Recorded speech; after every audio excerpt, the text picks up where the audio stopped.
We've all heard of the Action 52, right? That horrendous unlicensed multi-game cartridge that was released back in the early 90s for both the Nintendo Entertainment System and the Sega Genesis.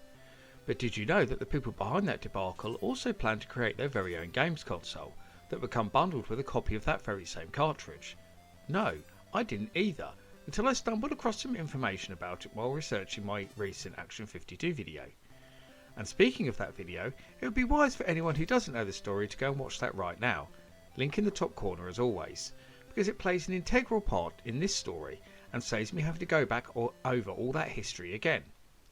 That said, it would be remiss of me not to give at least a little bit of backstory here. Active Enterprises was founded in 1993 by Vince Perry, a businessman from Miami, Florida. He originally set up the company purely to manufacture and market the Action 52 multi-game cartridge. He truly believed that he had a winning product on his hands, and it wasn't long before he started coming up with lots of other ideas too, including a whole range of toys, games, merchandise, and even cartoons based on his Cheetah Men games, which had originally appeared on the Action 52 itself before being spun off into a separate game series. It seems he wasn't alone in his visions of success either, as he actually managed to raise over $20 million in funding from private backers to help bring his dreams to life. With this kind of financial support, Vince Perry began to think bigger and bigger and thought, why stop at just games when I can make a whole console of my own? Just a year after unveiling the Action 52 at the 1993 CES show, he was back again at the 1994 event to show off several new products, including a Super Nintendo port of Action 52, which ultimately went unreleased, and his new pride and joy, the Action Game Master.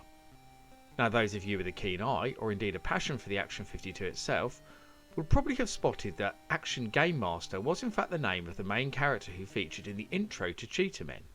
Vince Perry obviously loved this name so much that he chose to reuse it for his own video games console. So what was this console then, and what could it actually do? Well, the best answer I can give is that it was a lawsuit waiting to happen. I say this because while the Action Game Master might look like an original product with its funky design, built-in colour screen and much vaunted portability, it was far from new technology. That's because Active Enterprises claimed this system would be able to play Nintendo Entertainment System, Sega Genesis and Super Nintendo games out of the box. Yep, you heard that right, the three leading systems in the North American video game market at that time, all packed into one portable package. According to former employees of Active Enterprises, the machine never got much further than basic mock-ups, but it was intended that they would copy the technology used in Taiwanese clones of these systems, just like they copied the idea for the Action 52 from a Taiwanese bootleg multi-cart. By this time, Famiclones were rife in the Asian market, and Sega Mega Drive clones had also begun to appear. These often used greatly reduced chipsets, making them ideal for handheld use, although we are still not sure how they would have managed the Super Nintendo part. Not just that though, Active Enterprises also boasted that a range of add-ons would be available that boosted the system further, including a CD drive, TV tuner and in-car charger. How you would have hooked up a CD drive to a handheld device like this though is anyone's guess.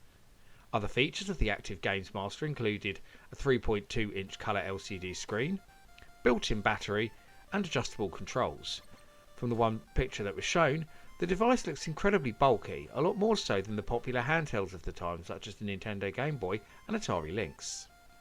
Aside from those I've already mentioned, a lot of questions will still remain about this device, not least just how much something like this would have cost. Believe it or not, Active Enterprises had already taken out a couple of full-page adverts for the console in the US EGM and GamePro magazines, but neither of them mentioned a price or indeed when it would actually be available. Conservative estimates placed the retail of such a device in 1994 at around $500, clearly well out of the reach of most consumers. Other queries would most likely revolve around the potential battery life of a device as powerful as this, how they would get around trademarks and licensing when trying to market it, and how you would have been able to plug in three totally different types of cartridge. We can only assume that some sort of adapter had to be plugged in to manage the latter. After a brief flurry of publicity, it was announced that Active Enterprises had in fact filed for bankruptcy, and nothing was ever seen of the device again. Nobody associated with the company seems to know what happened to it, or even if it ever reached the prototype stage, so it's likely everything was being outsourced to another company, most likely in Asia. I would love it if a prototype of this device finally did surface, just so we could find out how big it was and how it functioned more than anything else. But I'm really not holding my breath. Personally, I can't see how such a device could have even been brought to market without Sega and Nintendo's lawyers jumping all over it. And even if it had made it out the door, it's likely it would have been far too expensive to gain any kind of mainstream success. But I want to know what your thoughts are on the Action Games Master. Is it something you would have liked to have owned back in 1994? Would you have been willing to pay $500 for the luxury of 3 different consoles while on the go? Please let me know in the comments. But before I go, I must thank all my loyal patrons for continuing to support my channel and make videos like this possible. So special thanks go out to Thunder Fundington, John DiLiberto, Keith, Carl Olsen, Larry Anderson, Mark Lawrence, Mr. Kaboto, Psycho Lavos, Coldar Fusion and Scott Maguire. If you want to do the same, then please go check out my Patreon right now and get access to a host of extra content including downloads, exclusive videos, creative insights and much more besides. I've been the Laird, and I thank you for watching, and I'll see you all again for another video very soon.